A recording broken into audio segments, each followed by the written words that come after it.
Mga kahuwan, panoorin ang video na ito upang alamin ang pinaka-latest na balita tungkol sa lagay ng panahon at bagyo update today.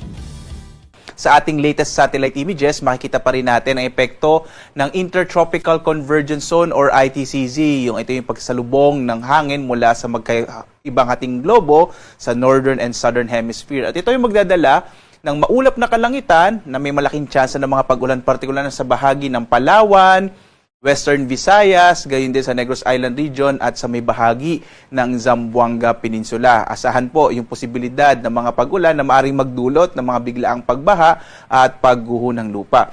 Sa lalabing bahagi ng ating bansa, lalong-lalo na sa Luzon, makikita ho natin walang masyadong kaulapan sa epekto pa rin ng easterlies o yung hangin nagmumula sa karagatang Pasipiko. Asahan pa rin natin sa araw na ito, mainit na panahon pa rin maranasan sa malaking bahagi ng Luzon, habang malaki din rin yung tsansa ng mga thunderstorms sa hapon hanggang sa gabi. Posible nga kasi sa mga susunod na araw, susunod na linggo ay muling iiral na itong hanging habagat or southwest monsoon. Kaya aasahan na ng mga kababayan natin sa mga susunod na araw at susunod na linggo, mas mapapadalas na yung mga thunderstorms sa hapon hanggang sa gabi. Sa ngayon naman, wala tayong minomonitor na anumang low pressure area. Malit yung chance na magkaroon tayo ng bagyo sa mga susunod na araw.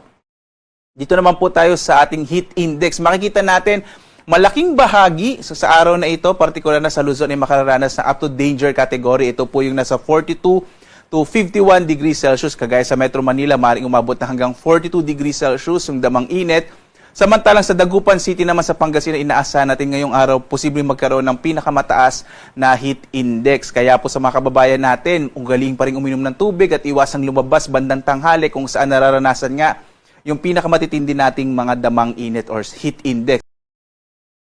Sa lagay naman ng ating karagatan, wala tayong nakataas na gale warning sa anumang bahagi ng ating bansa. Ligtas sa pumalaot ang mga sakyang pandagat at maliliit na mga bangka sa mga baybay na ating kapuluan. Bagamat nagpapaalala po ang pag-asa dahil nga kapag may mga thunderstorm, posibleng lumakas yung alon ng karagatan, kaya iba yung pag-iingat po, lalong-lalo na yung maliliit na mga bangka.